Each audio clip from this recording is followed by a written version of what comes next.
د مسلمان په عملنامه کې لیکل شوی یو سبحان الله د تمام دنیا او په دنیا کې چې سری د هغې ټولو نه بهتره دی.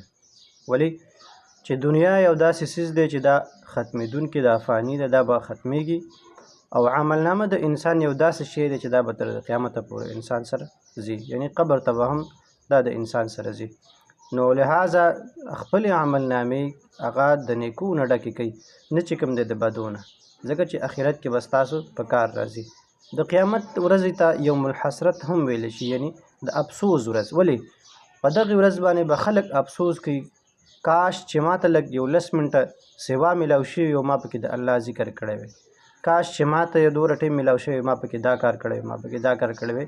یعنی خلک به افسوس کوي، کاش چې ما دا غلط کار نه وی کړی، دا مختلف دغه به کوي او په هغې باندې به افسوس کوي.